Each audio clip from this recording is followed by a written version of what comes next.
ನಮ್ಮ ಭಕ್ತಿ ಪರಂಪರೆಯಲ್ಲಿ ದೇವರಿಗಿಂತಲೂ ಹೆಚ್ಚಿನ ಪ್ರಾಮುಖ್ಯ ಇರೋದು ಗುರುಗಳಿಗೆ. ಗುರು ಅಂತ ಅಂದಮೇಲೆ ಶ್ರೀ ಗುರುದೇವದತ್ತನೇ, ಆದಿಗುರು ಶ್ರೀ ಗುರುದೇವದತ್ತ.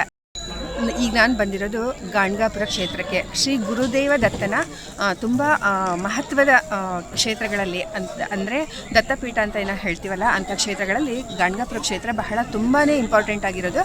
ಯಾಕೆಂದರೆ ತುಂಬ ದಿನಗಳವರೆಗೆ ಅವರ ಇದು ಕರ್ಮಭೂಮಿಯಾಗಿತ್ತು. ಈಗ ಗಾಣಗಾಪುರದ ಶ್ರೀ ದತ್ತನ ದೇವಸ್ಥಾನಕ್ಕೆ ಬಂದಿದ್ದೀನಿ. ಶ್ರೀ ಗುರುದೇವ ದತ್ತರ ದೇವಸ್ಥಾನದೊಳಗೆ ಒಳಗಡೆ ಹೋಗಿ ಬಂದು ಮತ್ತೆ ಇನ್ನೂ ಸ್ವಲ್ಪ ಹೇಳ್ತೀನಿ. ಮತ್ತು ಇಲ್ಲಿ ಹೇಗೆ ಬರೋದು ಅನ್ನೋದ್ರ ಬಗ್ಗೆ ಹೇಳ್ತೀನಿ.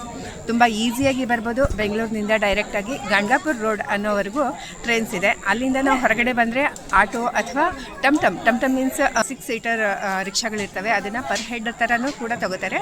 ಮತ್ತು ಆಟೋದಿಂದಲೂ ಕೂಡ ನಾವು ಈಸಿಯಾಗಿ ಬರ್ಬೋದು. ಇನ್ನು ಗುಲ್ಬರ್ಗಕ್ಕೆ ಬಂದ್ವಿ ಅಂದರೆ ಅಲ್ಲಿಂದ ಡೈರೆಕ್ಟಾಗಿ ಟ್ಯಾಕ್ಸಿ ಮಾಡ್ಕೊಂಡು ಬರ್ಬೋದು. ಡೈರೆಕ್ಟಾಗಿ KSRTC ಬಸ್ಗಳು ಕೂಡ ಸಿಗ್ತವೆ. ಮತ್ತು ಇಲ್ಲಿಗೆ ಬಂದ ಮೇಲೆ ನೋಡಬೇಕಾಗಿರೋ ಸ್ಥಳಗಳು ಅಂತಂದರೆ ಈ ಒಂದು ದೇವಸ್ಥಾನ, ಶ್ರೀ ದತ್ತಾತ್ರೇಯನ ದೇವಸ್ಥಾನ, ಭೀಮಾ ನದಿ ಹಾಗೂ ಅಮರ್ಜಗಳ ನದಿಗಳ ಸಂಗಮ ಇದೆ, ಅದು ಒಂದು ನೋಡ್ಬೋದು. ಮತ್ತು ಇಲ್ಲಿ ಕಲ್ಲೇಶ್ವರ ದೇವಸ್ಥಾನ ಅಂತ ಇದೆ, ಮತ್ತು ಭಸ್ಮಗುಡ್ಡ ಅಂತ ಇದೆ. ಇದನ್ನೆಲ್ಲ ನಾವು ನೋಡ್ಕೊಂಡು ಬರ್ಬೋದು. ಈ ದೇವಸ್ಥಾನ ಬೆಳಗ್ಗೆ 3 ಗಂಟೆಯಿಂದ ಅರ್ಲಿ ಮಾರ್ನಿಂಗ್ 3 ಗಂಟೆಗೆ ಇಲ್ಲಿ ಕಾಕಡಾರತಿ ಇರುತ್ತೆ. ಆಗಲಿಂದ ಶುರುವಾಗಿದ್ದು ರಾತ್ರಿ 9 ಗಂಟೆವರೆಗೂ ಓಪನ್ ಇರುತ್ತೆ. ದತ್ತ ಅನ್ನೋದೇ ಅದರ ಅರ್ಥ ಕೊಡುವವನು ಅಂತ. ಹಾಗಾಗಿ ದತ್ತ ಇವನು ಅತ್ರಿ ಋಷಿಗಳ ಮಗನಾಗಿರೋದ್ರಿಂದ ಆತ್ರೇಯನಾದ, ಹಾಗಾಗಿ ದತ್ತಾತ್ರೇಯ. ಮತ್ತು ಈ ದೇವಸ್ಥಾನದ ಇನ್ನೊಂದು ವಿಶೇಷ ಹೇಳಬೇಕು ಅಂದರೆ ಇಲ್ಲಿ ಮಧುಕರಿ ಕೇಳೋದು ಅನ್ನೋದು ಒಂದು ಪೂಜಾ ವಿಧಾನಗಳಲ್ಲಿ ಒಂದು. ಮಧುಕರಿ ಕೇಳೋದು ಹಾಕೋದು ಅಂತ. ಯಾರೇ ಹರಕೆ ಹೊತ್ತವರು ಕೂಡ ಮಧುಕರಿ ಅಂದರೆ ಭಿಕ್ಷೆ ಕೇಳೋದಿಲ್ಲ, ಅಂದರೆ ಎಲ್ಲ ಅಹಂಭಾವನ ಮರೆತು ನೈವೇದ್ಯದ ಪ್ರಸಾದನ ಇಸ್ಕೊತಾರಲ್ಲ, ಅದಕ್ಕೆ ಮಧುಕರಿ ಕೇಳೋದು ಅಂತ ಹೇಳ್ತಾರೆ. ಮತ್ತು ಆ ಥರ ಹರಕೆ ಕೂಡ ಹೊಡ್ತಾರೆ. ಹಾಗೆ ಮಧುಕರಿ ನೀಡ್ತೀನಿ ಅನ್ನೋದನ್ನು ಕೂಡ ಕೆಲವೊಬ್ಬರು ಹರಕೆ ಹೊತ್ತಿರ್ತಾರೆ. ಅಂದರೆ ಎಷ್ಟೋ ಜನ ಭಕ್ತರು ಬರ್ತಾರಲ್ಲ, ಸಾಲಾಗಿ ನಿಂತ್ಕೊಂಡಿರ್ತಾರೆ, ಅವರಿಗೆ ತಮ್ಮ ಕೈಲಾದಷ್ಟು ಪ್ರಸಾದವನ್ನು ಕೊಡೋದು. ಈಗೆಲ್ಲ ಡೈರೆಕ್ಟಾಗಿ ಪ್ರಸಾದ ಅಂತೇನಿಲ್ಲ, ದುಡ್ಡನ್ನ ಕೊಟ್ಟರೆ ಅವರು ಇಷ್ಟು ಜನಕ್ಕೆ ಅಂಥೇಳಿ ಮಧುಕರಿ ನೀಡೋದನ್ನಾಗಲಿ ಪಡೆಯೋದನ್ನಾಗಲಿ ವ್ಯವಸ್ಥೆ ಮಾಡಿರ್ತಾರೆ. ತ್ರಿಮೂರ್ತಿ ರೂಪದಲ್ಲಿರುವಂಥ ದತ್ತಾತ್ರೇಯನ ದರ್ಶನ ಆಗುತ್ತೆ. ಅದಕ್ಕೆ ಗಂಧಲೇಪನವನ್ನು ಮಾಡಿರ್ತಾರೆ. ಮತ್ತು ಇದ್ರ ಜೊತೆಗೆ ನಿರ್ಗುಣ ಪಾದುಕೆಗಳಿದ್ದಾವೆ, ಅಂದರೆ ಶ್ರೀ ನರಸಿಂಹ ಸರಸ್ವತಿಗಳ ಪಾದುಕೆಗಳಿದ್ದಾವೆ. ಅವುಗಳ ದರ್ಶನ ಕೂಡ ನಾವು ಮಾಡ್ಕೋಬಹುದು. ಮುಗಿಸ್ಕೊಂಡು ಬಂದಿದ್ದೀನಿ. ತುಂಬ ಚೆನ್ನಾಗಿ ದರ್ಶನ ಆಯಿತು. ಆ್ಯಕ್ಚುಲಿ ಇಲ್ಲಿ 3 ರೀತಿಯ ದರ್ಶನಗಳಿದ್ದಾವೆ. ಒಂದು ಫ್ರೀ ದರ್ಶನ ಇದೆ, ಮತ್ತು ಒಂದು ಸ್ಪೆಷಲ್ ದರ್ಶನ ಅಂತಂದರೆ 200 ರೂಪೀಸಿಂದಿದೆ, ಮತ್ತು VIP ದರ್ಶನ 500 ರೂಪೀಸಿಂದಿದೆ. ಆದರೆ ಇವತ್ತು ನಾನು ಬಂದಿರೋದು ಮಂಗಳವಾರ ಆಗಿರೋದ್ರಿಂದ ತುಂಬ ರಶ್ ಏನಿಲ್ಲ, ಮತ್ತು ಬೆಳಗ್ಗೆ ಕೂಡ ಬಂದಿದ್ದೀನಿ ನಾನು. ಹಾಗಾಗಿ ಒಳಗಡೆ ನಾನು ಹಾರ್ಡ್ಲಿ 10 ನಿಮಿಷದಲ್ಲಿ ಹೊರಗಡೆ ಬಂದಿದ್ದೀನಿ. ಅಂದರೆ ದರ್ಶನ ಮುಗಿಸ್ಕೊಂಡು ನಿರ್ಗುಣ ರೂಪದಲ್ಲಿರುವಂಥ ಶ್ರೀ ನರಸಿಂಹ ಸರಸ್ವತಿಯರ ದರ್ಶನ ಆಗುತ್ತೆ. ಇಲ್ಲಿ ದತ್ತಾತ್ರೇಯನ ಮೊದಲನೇ ರೂಪ ಅಂತ ಹೇಳೋ ಹಾಗೆ.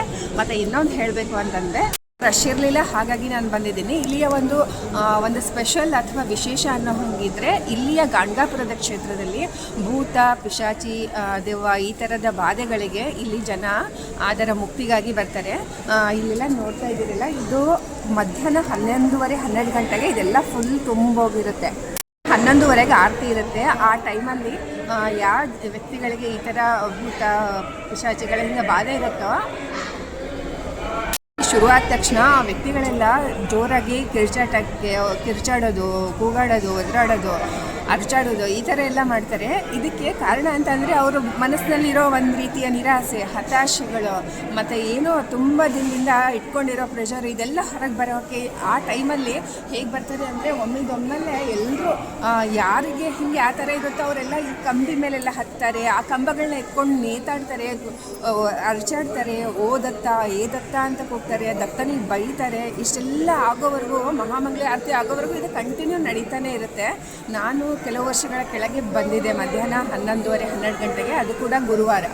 ಆ ದಿನ ಗುರುವಾರ ಅಂದರೆ ದತ್ತನ ವಾರನೇ. ಹಾಗಾಗಿ ಆ ದಿನ ಬಂದಾಗ ತುಂಬ ಜನ ನನ್ನ ಪಕ್ಕದಲ್ಲಿ ಇರೋರೇ ಗೊತ್ತೇ ಆಗಲ್ಲ. ಅಲ್ಲಿವರೆಗೂ ಒಂದು ಲೈನಲ್ಲಿ ಇರ್ತೀವಿ.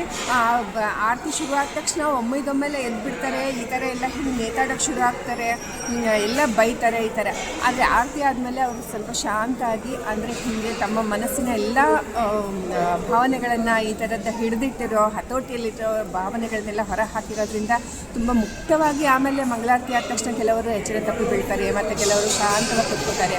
ಆಮೇಲೆ ಸ್ವಲ್ಪ ಹೊತ್ತು ಕೂತ್ಕೊಂಡು ಆಮೇಲೆ ಅವರು ನಾರ್ಮಲ್ ಸ್ಥಿತಿಗೆ ಬರ್ತಾರೆ. ಅದಕ್ಕಾಗಿ ಇದಕ್ಕೋಸ್ಕರ ತುಂಬ ಜನ ಬೇರೆ ಬೇರೆ ರಾಜ್ಯಗಳಿಂದ ಕೂಡ ಇದಕ್ಕೋಸ್ಕರನೇ ಇಲ್ಲಿ ಬರ್ತಾರೆ. ಬಂದು ಈ ಸೇವೆ ಅಂತ ಮಾಡ್ತಾರೆ, ಸ್ವಲ್ಪ ದಿನ ಇರ್ತಾರೆ, ಮತ್ತು ಇದರಿಂದ ಮುಕ್ತಿ ಹೊಂದ್ತಾರೆ. ಈಶ್ವರ ಹಾಗೂ ಶನೈಶ್ವರನ ದೇವಸ್ಥಾನಗಳಿದ್ದಾವೆ. ಇಲ್ಲಿ ಯಾರಿಗೆ ಸಾಡೆ ಸಾತಿ ನಡೆದಿರುತ್ತೋ ಅವರು ಇಲ್ಲಿ ವಿಶೇಷವಾಗಿ ಶನೈಶ್ವರನ ಪೂಜೆ ಮತ್ತು ಅಭಿಷೇಕ ಇದೆಲ್ಲ ಮಾಡ್ತಾರೆ, ತೈಲಾಭಿಷೇಕ ಇದನ್ನೆಲ್ಲ, ಮತ್ತು ಸಾಡೆ ಸಾತಿಗಾಗಿ ವಿಶೇಷ ಪೂಜೆಗಳನ್ನು ಕೂಡ ಇಲ್ಲಿ ಮಾಡಿಸ್ತಾರೆ. ಏನು ದೇವಸ್ಥಾನದಿಂದ ಅಂದರೆ ಶ್ರೀ ದತ್ತಾತ್ರೇಯನ ದೇವಸ್ಥಾನದಿಂದ ಈ ಶನೈಶ್ವರ ದೇವಸ್ಥಾನ ಅರೌಂಡ್ 1 ಕಿಲೋಮೀಟರ್ ದೂರ ಆಗುತ್ತೆ. ನಡ್ಕೊಂಡು ಕೂಡ ಬರ್ಬೋದು ಅಥವಾ ಆಟೋ ರಿಕ್ಷಾ ಕೂಡ ಸಿಗುತ್ತೆ. ಅಲ್ಲೇ ದೇವಸ್ಥಾನದ ಎದುರುಗಡೆನೇ ಇರುತ್ತೆ. ಭಸ್ಮದ ಗುಡ್ಡ ಅಂತ ಹೇಳ್ತಾರೆ ಇದಕ್ಕೆ. ಇಲ್ಲಿ ಪರಶುರಾಮರು ಎಷ್ಟು ಯಜ್ಞಗಳು ಮಾಡಿದರು ಅಂದರೆ ಅದರಿಂದ ಬಂದಿರೋ ಭಸ್ಮ ಅಂದರೆ ವಿಭೂತಿ ಇದು ಪೂರ್ತಿ ದೊಡ್ಡ ಬೆಟ್ಟನೇ ಆಗಿ ಉಳಿದಿತ್ತಂತೆ. ಈ ಕಾಲಕ್ರಮೇಣ ಅಂದರೆ ಕಲಿಯುಗ ಬಂದ ಹಾಗೆಲ್ಲ ಅದು ನಾರ್ಮಲ್ ಮಣ್ಣಾಗಿ ಕಾಣಿಸ್ತಾ ಇದೆ. ಆದರೂ ಕೂಡ ಇಲ್ಲಿ ಬಂದವರ ಜನ ಇಲ್ಲಿದೆ ಒಂದು ಪ್ರಸಾದ ಅಂತ ಹಣ್ಣನ್ನೇ ಮನೆಗೆ ತೊಗೊಂಡು ಹೋಗಿ ಪೂಜೆ ಮಾಡೋ ಪದ್ಧತಿ ಇದೆ. ಭಸ್ಮದ ಗುಡ್ಡ ಸಂಗಮದ ಹತ್ರನೇ ಇರೋದು. ಸ್ವಲ್ಪ ನೋಡ್ಕೊಂಡು ಬಂದರೆ ಅದು ಸಂಗಮನದ ಎದುರುಗಡೆನೇ ಈ ಭಸ್ಮದ ಗುಡ್ಡ ಇದೆ. ಭೀಮಾ ಅಮರ್ಜಾ ನದಿಗಳ ಸಂಗಮಕ್ಕೆ ಹೋಗ್ತಾ ಇದ್ದೀನಿ. ಇದಕ್ಕೆ ತ್ರಿವೇಣಿ ಸಂಗಮ ಅಂತ ಹೇಳ್ತಾರೆ. ಮತ್ತು ಯಾಕೆಂದರೆ ಇಲ್ಲಿ ಗುಪ್ತಗಾಮಿನಿಯಾಗಿ ಸರಸ್ವತಿ ಇದ್ದಾಳೆ ಅನ್ನೋ ನಂಬಿಕೆ.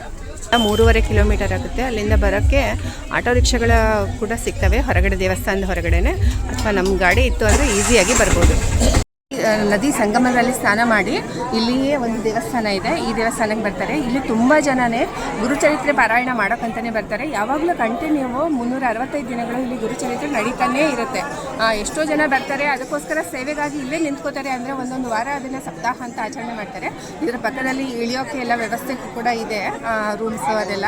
ಹಾಗಾಗಿ ಇಲ್ಲಿ ಬಂದು ಇಲ್ಲಿ ಪಾರಾಯಣ ಮಾಡ್ತಾರೆ. ಭೀಮಾ ಅಮರ್ಜಾ ನದಿಗಳ ಸಂಗಮ ಏನಿದೆನೋ ಇಲ್ಲಿ ನರಸಿಂಹ ಸರಸ್ವತಿಗಳು ಪವಾಡ ತೋರಿಸಿರುವಂಥ ಜಾಗ ಇದು. ಹಾಗಾಗಿ ತುಂಬ ಪವಿತ್ರ ಭೂಮಿ. ಯಾಕೆಂದರೆ ಇಲ್ಲಿ ಒಬ್ಬ ಕುಷ್ಠರೋಗಿಯನ್ನು ನಿವಾರಣೆಗಾಗಿ ಆತ ನರಸಿಂಹ ಸರಸ್ವತಿಗಳ ಹತ್ರ ಬಂದಿರ್ತಾನೆ. ಆಗ ಅವರು ಒಂದು ಕೊರಡನ್ನು ಕೊಟ್ಟು ಇದನ್ನು ನೆಟ್ಟು ದಿನವೂ ನೀರಿರೆ ಯಾವತ್ತು ಇದರಲ್ಲಿ ಚಿಗುರುತ್ತೋ ಪಲ್ಲವಿ ಬರುತ್ತೋ ಆ ದಿನ ನಿಂದು ಕಡಿಮೆ ಆಗುತ್ತೆ ನಿನ್ನ ರೋಗ ಇಲ್ಲ ಅಂತ ಹೇಳಿರ್ತಾರೆ. ಅವನು ಕೂಡ ಅದೇ ಶ್ರದ್ಧೆಯಿಂದ ಅಲ್ಲಿರ್ತಾನೆ. ಆಗ ಅದೇ ಔದುಂಬರ ವೃಕ್ಷ ಈಗ ದೊಡ್ಡದಾಗಿ ಆಗಿದೆ. ಆಮೇಲೆ ಅವನಿಗೆ ಅವನ ರೋಗ ನಿವಾರಣೆ ಆಯಿತು ಅನ್ನೋದು ನಂಬಿಕೆ. ಆದಿಯಲ್ಲಿ ಬ್ರಹ್ಮ, ನಂತರ ಮಹಾವಿಷ್ಣು, ನಂತರ ಸದಾಶಿವನಾಗಿ ನೆಲೆಸಿರುವಂತಹ ಶ್ರೀ ದತ್ತಾತ್ರೇಯನಿಗೆ ನಮಸ್ಕಾರ ಮಾಡುತ್ತಾ ಈ ವಿಡಿಯೋನ ಕಂಪ್ಲೀಟ್ ಮಾಡ್ತಾ ಇದ್ದೀನಿ. ಮತ್ತೊಂದು ಹೊಸ ವಿಡಿಯೋದೊಂದಿಗೆ ಭೇಟಿಯಾಗೋಣ. ಈ ವಿಡಿಯೋ ನಿಮ್ಗೆ ಹೇಗೆ ಅನ್ನಿಸ್ತು ಅಂತ ಕಮೆಂಟ್ ಮಾಡಿ ತಿಳಿಸಿ. ಬಾಯ್.